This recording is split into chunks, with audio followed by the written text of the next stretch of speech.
تۆ لەمە جێراکە ئەوە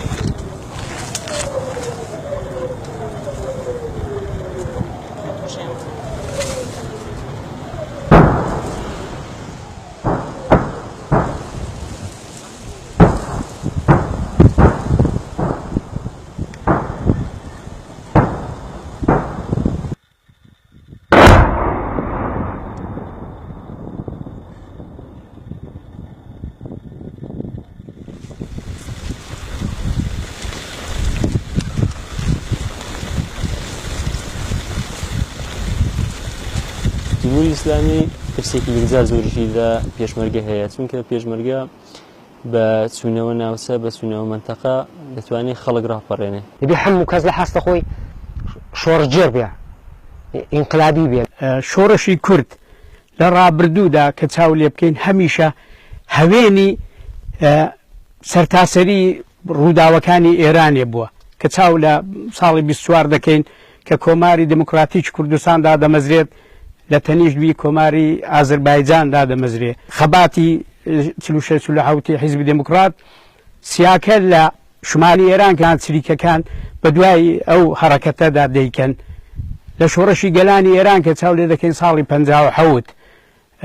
بە دواوە کە شادە ڕوخێ و حکوومەتی کۆماری ئیسلامی دێتە سەرکار دیسان کورد نەخشی هەبووە هەر لە ئەو ئینقلابەوە تا ئێرە بەنامی شەرمان نەبوو بەڵام بە حکمیەوە کە دەگەڵ حکوومەتێک ڕووبەنە حکوومەتەکە حکوومەتێکی دەڕندەیە و تعاملی هیچ مخالفینێکی خۆی ناکە ئێمە مەجبورین پەنامان بردو بۆ چەک بوتیفا لە خۆماندنە بە هیچ وەجه ئێمە ئامادەنین شەڕ بکەین مەگەر پەلامارماندن ئامانجەکانی مە بوانی ڕزگاری دەرا ئەمە تەنیا بۆ کوردستانی ئێران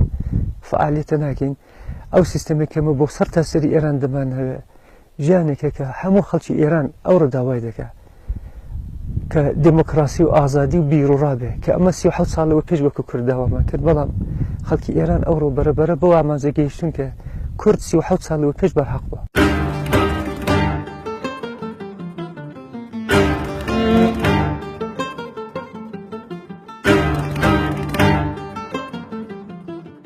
هەدەفەکەمانەوە کە بە پێی ئەو بڕیاری کۆمیتە مەرکەزی حیزبی دموکراتی کوردستانی ئێران لە ساڵی 1395 دا پێمان وایە هێزی پێشمەرگە بۆ جاری کە پشتەوە نێو کۆمەڵانی خەڵکی کوردستان بۆی لە نزیکەوە دەگەڵ خەڵکی کوردستان ڕوبڕوو بیوە خەباتەکەمان خەباتی شاخ و شاربەیەکەوە گرێ بدەین بۆی کە جارێکی حزوری پێشمەرگە و وجودی پێشمەرگەی خەڵکی خۆماندا هەبێت لەو جەولەیەشدا کە ئەمە چوینەوە چەند شت بۆ من دەرکەوت یەکەوەی کە جمهوری ئیسلامی دەڵێ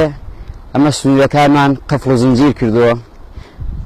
پێشمەرگەکانی دموکرات توانیان بگەڕێنەوە نێو خەڵک و خۆیان نیشانی خەڵک بدەن و خەڵکیش بەڕاستی ئەوانیان لەمس کرد ئەوانیان بۆن کرد دەباوەشیان گرتن و جمهوری ئیسلامی کە دەڵێ ئێران دورگەیەکی ئارامە بەڕاستی من پێتان دەڵێم کە حیزبی دموکرات ئەو دورگە ئارامەی لە کۆماری ئیسلامی نائارام کرد ئێمە دەبێ هەوڵ بدەین کە ئەو خەباتی خۆمان گشتگیرکەین بۆی کە بتوانین بە ئاکامی بگەێنین بۆی کە لە سەرنجام سەرکەین بەسەر دوژمنەکانماندا حزبی دموکراتیش لە ئەساسنامەی خۆیدا بەرنامە پەیڕێنی خۆیدا قەت باسی چەکی نەکردووە حزبێکی سیاسی و ڕێکخستنەیە مەخاتری خەڵکی کوردە خەڵکی خۆمانن کە دەبێ سازماندەهی بکردرێن ڕێک بخسرێن بۆ ژیانێکی داهاتوو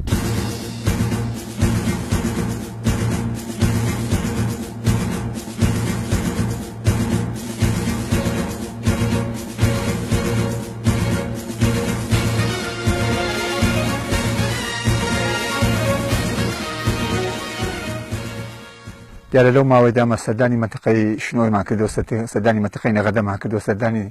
منتقەی پیراشارمان کردووە ئەجادەی مەهابەت پیراشاریشمان لە ماوەی بۆ ماوەی 4 ساعت کۆنتڕۆل کرد لە فاسیلی ڕۆژی جوحمەدا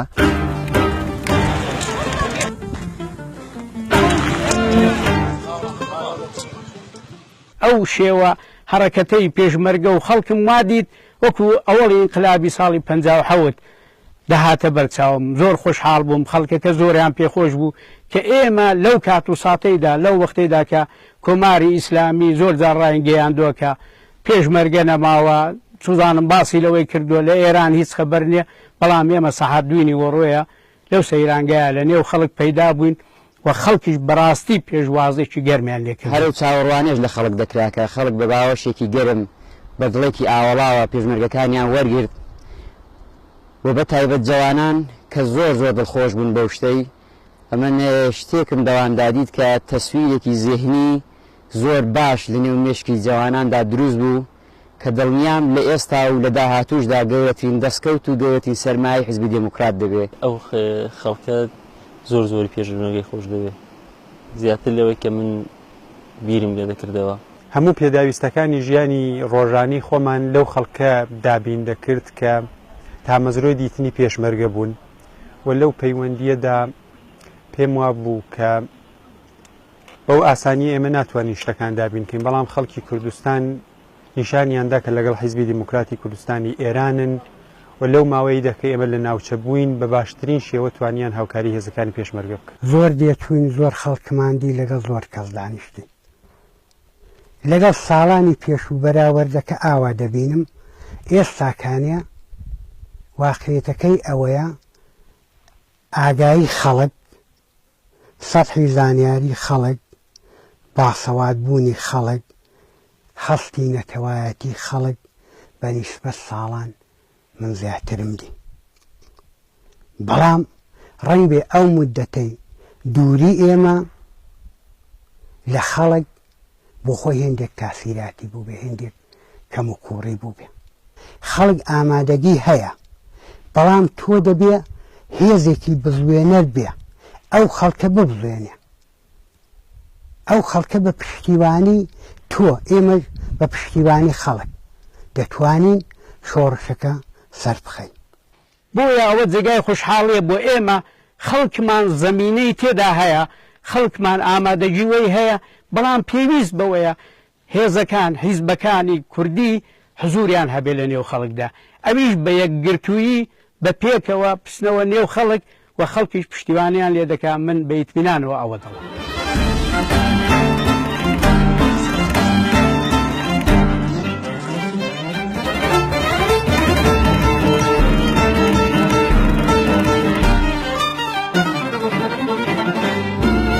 پێشمەرگە کەسێکی چەکدارە بە بیر و باوەڕە واتە بۆ وەدی هاتنی ئاماژەکانی بەتایبەت ئاڵوگۆڕی خۆڕی کۆمەڵایەتی لەنێو خەڵکی کوردستاندا و پێی وایە خاڵە خراپەکان لەبەر خەڵکی باش بێزگادێن بۆی کە وڵاتەکەی و خەڵکەکەی بە شێوەیەکی یەکسان و دموکرات بشێت. پێشمەرگە ئەو کەسەیە کە پەیامهێنەری ژیانێکی تازە ژیانێکی مۆدێڕن ژیانێکی پڕ لە ئاشتی و تەبایی یەکسانی عەداڵەت بیرڕای ئازاد بە دوور لە هەر جورە چاوسانەوە. پێشمەرگە پێم وا بێ هەموو شتێکی ملەتی کورد پێشمەرگە بوون بەڕاستی دەتوانین بڵین مای شانازیە بۆ گەرەکەی بۆ گشت خەڵکی کورد کەسێکە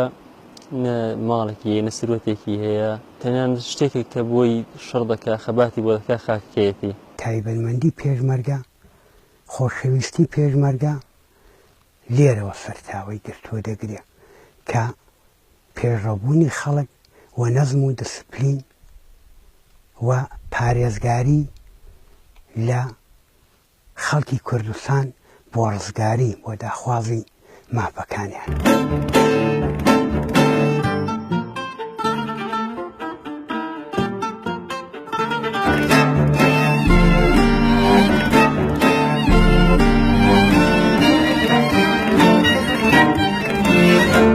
دەبێت بڵم لە کەمینەکەشدا کە ئێمە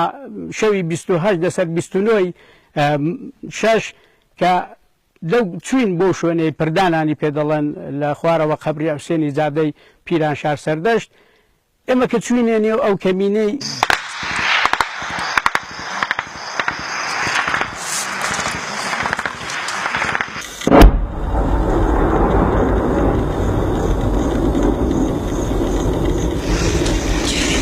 بەڕێگەکەی داوشێ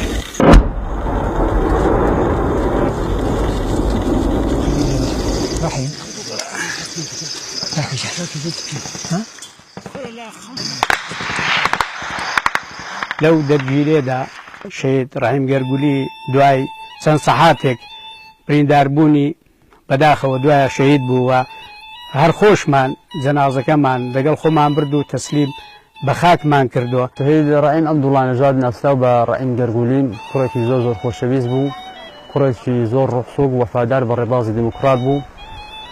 لە نێو کادر و پێشمەرگەکانی ئیزمدا زۆر خۆشەویست بوو بە کەسێکی قسە خۆش ناسرا بوو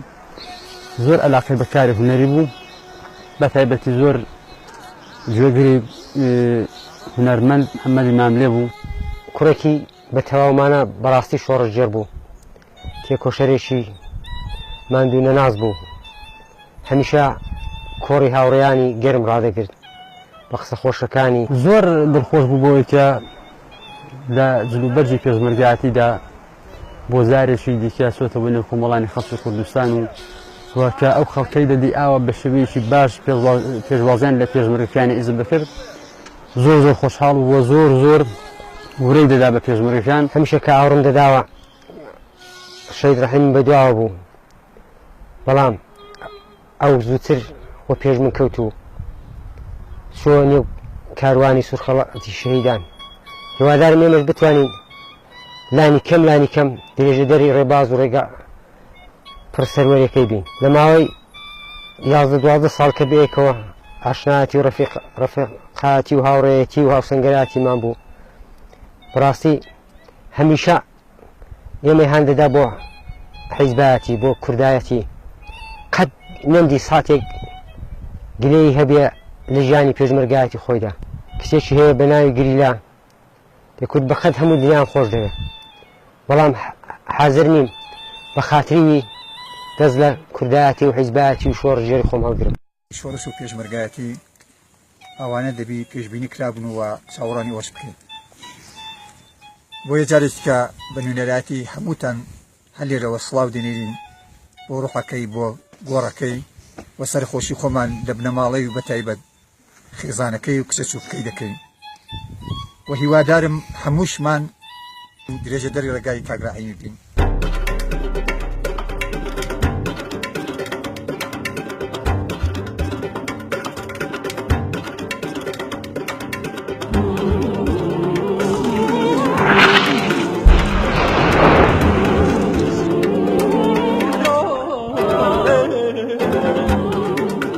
هەدەفەکە بیر و باوەڕە ئامانجە پێمان وە ئەو میلەتە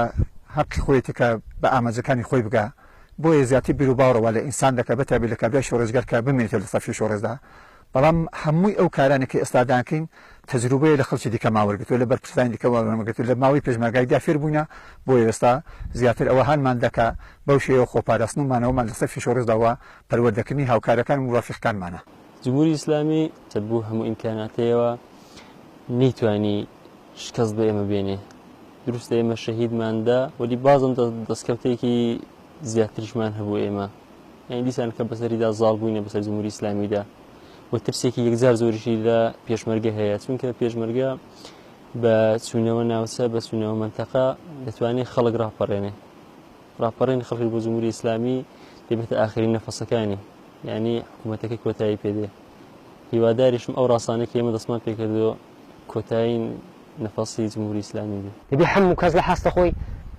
شۆڕژێر بێ ئینقلابی بێ لەبێ هەوڵ بدا ئەگەر چێکیشی بەشانەوە نەبێ دەبێ هەوڵ بدا وەک پێشمەرگەیەک لەو دیوی خەبات کە پاڵپشتی پێشمەرگە بێ